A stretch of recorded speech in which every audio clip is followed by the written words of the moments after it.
ஆண்டவராய் இயேசு கிறிஸ்துவின் நாமத்தினாலே உங்கள் யாவருக்கும் அன்பான வாழ்த்துக்கள். இந்த ஞாயிற்றுக்கிழமையிலே கர்த்தர் நமக்கு கொடுக்கிற வார்த்தை நெகேமியாவின் புஸ்தகத்திலே 2வது அதிகாரத்திலே 20வது வசனம். பரலோகத்தின் தேவனானவர் எங்களுக்கு காரியத்தை கைகூடி வர பண்ணுவார். ஆண்டவருக்கு மகிமை உண்டாவதாக. கர்த்தர் காரியங்களை கைகூடி வர பண்ணுகிறவர். நம்முடைய காரியங்கள் எல்லாவற்றையும் வாய்க்க பண்ணுகிற தேவன். நாம் எடுக்கக்கூடிய முயற்சிகள், பிரயாசங்கள் எல்லாவற்றிலும் கர்த்தர் நமக்கு துணை செய்து உதவி செய்து அதை நிறைவேற்றி முடிக்கிற தேவனாக இருக்கிறார். இன்றைக்கும் கூட அவர் காரியங்களை வாய்க்க பண்ணுகிறார். எனக்கு அன்பான தேவ ஜனங்களே, நீங்கள் படுகிற பிரயாசம் விருதாவாயிராது என்று கர்த்தர் சொல்லுகிறார். கர்த்தர் வீட்டை கட்டாராகில் அதை கட்டுகிறவர்கள் பிரயாசம் விருதா என்று வேதம் சொல்லுகிறது. பாருங்க, கர்த்தர் உதவி செய்யாவிட்டால் நம்ம படுகிற பிரயாசமும் கூட வீணான ஒரு காரியமாகத்தான் இருக்கும். ஆனால் இன்றைக்கு கர்த்தர் உதவி செய்கிற பொழுது நீங்கள் கட்டுகிற காரியம் வாய்க்கும், நீங்கள் செயல்படுகிற காரியம் வாய்க்கும் என்று கர்த்தர் சொல்லுகிறார். வேதத்தில் வாசிக்கிற பொழுது சங்கீதக்காரன் இப்படி சொல்லுகிறார், உன் வழியை கர்த்தருக்கு ஒப்புவித்து அவர் மேல் நம்பிக்கையாயிரு, அவரே காரியத்தை வாய்க்க பண்ணுவார் என்று சொல்லுகிறார். எனக்கு அன்பான தேவ ஜனங்களே, இன்றைக்கு நீங்கள் போகிற வழிகளை, நீங்கள் செய்கிற காரியங்களை கர்த்தருடைய கரத்திலே ஒப்புவியுங்கள். ஆண்டவரிடத்திலே முழுமையாக பொறுப்புகளை ஒப்புக்கொடுங்கள். ஆண்டவரே, இந்த காரியத்திலே எனக்கு துணை செய்து, எனக்கு உதவி செய்து இந்த காரியத்தை வாய்க்க பண்ணுங்கன்னு சொல்லி கேளுங்க. கர்த்தர் உங்களோடு கூட இருப்பார். அவர் அந்த காரியத்தை வாய்க்க பண்ணுவார். அந்த காரியத்திலே நீங்கள் ஜெயத்தை காண்பீர்கள். நெகேமியா என்கிற ஒரு மனிதர், இந்த மனிதர் பாருங்க, எருசலேமுடைய அரங்கமானது இடிக்கப்பட்டு கிடக்கிறதை பார்த்தார். அது இடிக்கப்பட்ட நிலைமையை பார்த்து அவர் வேதனைப்பட்டார். அது மறுபடியும் கட்டப்பட வேண்டும் என்று சொல்லி விரும்பினார். அதற்காக சில நாட்கள் உபவாசம் பண்ணி தேவ சமூகத்திலே மன்றாடினார். அதுக்கப்புறமா அந்த தேசத்துக்கு வந்தார். எருசலேமிலே வந்து எல்லா இடத்தையும் சுற்றி பார்த்தார். அதுக்கப்புறம் அங்க இருக்கக்கூடிய ஜனங்களிடத்துல பேசினார். நாம் யாவரும் எழுந்து கட்டுவோம் வாருங்கள், இந்த நிந்தை நம்மிடத்தில் இராதபடிக்கு நாம் எழுந்து கட்டுவோம் வாருங்கள் என்று சொல்லி அனைவரையும் கூப்பிட்டார். அநேகர் அவரோடு கூட இணைந்து கொண்டார்கள். அந்த எருசலேமுடைய அலங்கத்தை கட்டும்படியாக அவர் புறப்பட்டார்கள். அப்படி புறப்படும் பொழுதுதான் சில பேர் அந்த வேலையை தடை செய்யும்படியாய், அவர்கள் செய்கிற பணியை தடை செய்யும்படியாக புறப்பட்டார்கள். வேதம் சொல்லுகிறது பாருங்க, தொபியா, சன்பல்லாத்து, கேஷப் என்கிற சில பேர் எழுந்தார்கள். அவங்க சொன்னாங்க, நாங்களும் கூட உங்களோடு கூட இணைந்து இந்த வேலையை செய்ய வருகிறோம் என்று சொன்னார்கள். ஆனால் அதற்கு நெகேமியா என்ன தெரியுமா சொன்னார்? அவருடைய ஊழியக்காரர் நாங்களோ எழுந்து கட்டுவோம், உங்களுக்கோ என்றால் இதிலே பங்கும் இல்லை, பாத்தியமும் இல்லை, உங்கள் பேர் விலங்கு ஒன்றுமில்லை என்று சொன்னார். ஏன் அப்படி சொன்னார் தெரியுமா? அந்த 3 பேருடைய நோக்கம் ஒன்றுதான். இவர்களோடு கூட இணைந்து அந்த வேலையை செய்யாதபடிக்கு அவர்களை தடை செய்து விட வேண்டும் என்பதே அவருடைய உள்ளான எண்ணமாக இருந்தது. எனக்கு அன்பான தேவ ஜனங்களே, சில பேர் நம்மோடு கூட இணைந்திருக்க விரும்புவார்கள். நம்மோடு கூட இருந்து நாங்களும் உங்கள் பக்கத்தில் தான் இருக்கிறோம் என்று சொல்லுவார்கள். ஆனால் அவருடைய எண்ணங்கள் எல்லாம் நமக்கு விரோதமாக இருக்கக்கூடும். நமக்கு விரோதமாக ஆலோசனைகளை, பொய்யான ஆலோசனைகளை, துன்மார்க்கமான ஆலோசனைகளை சொல்லக்கூடும். எனக்கு அன்பான தேவ ஜனங்களே, அப்படிப்பட்டவர்களுக்கு நீங்கள் விலகியிருங்கள் என்று கர்த்தர் சொல்லுகிறார். இந்த பகுதியில் அவர்களோட நோக்கம் அதுதான். எப்படியாகிலும் எருசலேமுடைய அலங்கம் கட்டப்படக்கூடாது, அதை எப்படியாகிலும் தடை செய்து விட வேண்டும் என்று சொல்லி நினைத்தார்கள். அவர்கள் அதைத்தான் அவங்க சொன்னார்கள். நீங்கள் இதை கட்டிவிடக்கூடுமா? ராஜாவுக்கு விரம கலகம் பண்ணுகிறீர்களா என்று சொல்லி கேட்டான்.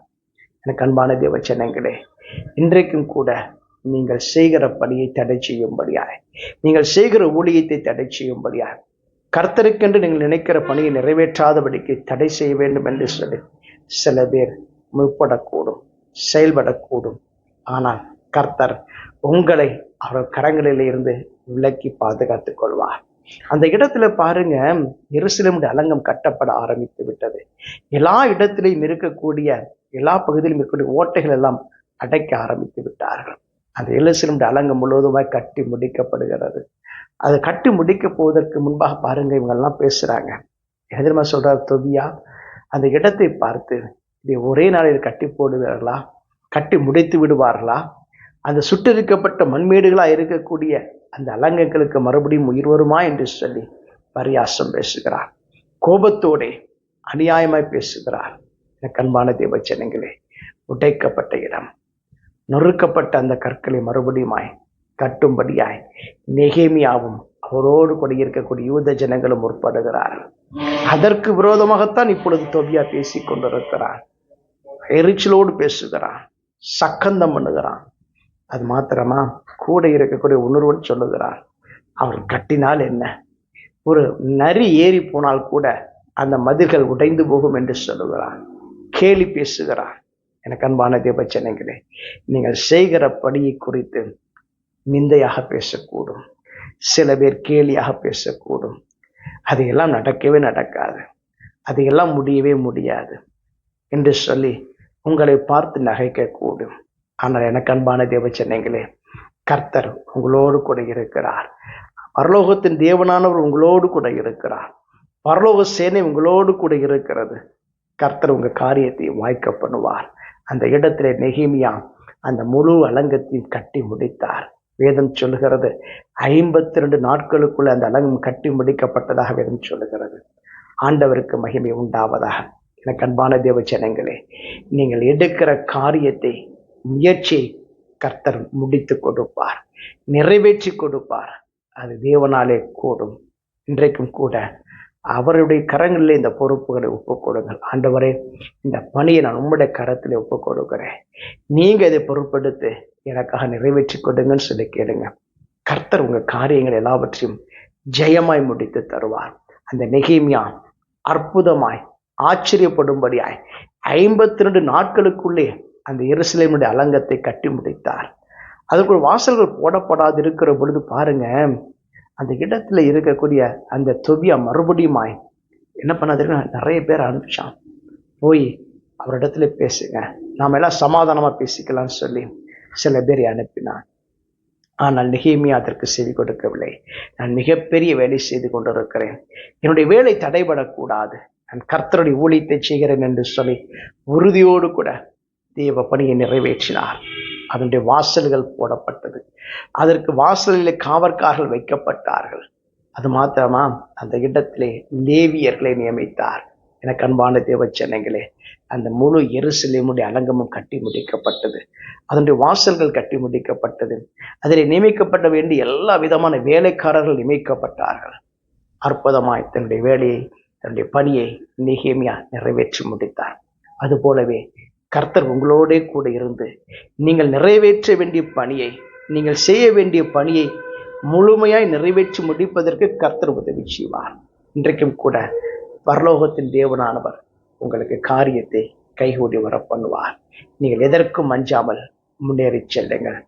இஸ்ரவேலின் தேவனாகிய கர்த்தர் மெய்யாகவே உங்களோடு கூட இருந்து உங்களுடைய காரியங்கள் எல்லாவற்றையும் வெற்றியாய் முடித்து தருவார். தேவன் தாமே உங்களை ஆசீர்வதிப்பார். நான் ஜெபம் செய்வோம். எங்களை அதிகமாய் நேசிக்க நல்ல ஆண்டவரே, பரலோகத்தின் தேவனான நம்முடைய பிள்ளைகளுக்கு காரியங்களை நிறைவேற்றி கொடுக்கும்படி நான் ஜெபிக்கிறேன். காரியங்கள் அனைத்தையுமே ஜெயமாய் வாய்க்க பண்ணும்படி நான் ஜெபிக்கிறேன். எத்தனையோ போராட்டங்கள் வந்தாலும், நிந்தைகள் வந்தாலும், உங்களுடைய பிள்ளைகளுக்கு நீங்க துணை நின்று ஆண்டவரே நீங்க ஒத்தாசை செய்யும்படி நான் ஜெபிக்கிறேன். அற்புதங்களை செய்வீர்கள். இயேசு ஜெபிக்க நல்ல பிதாவே, ஆமென். God bless you.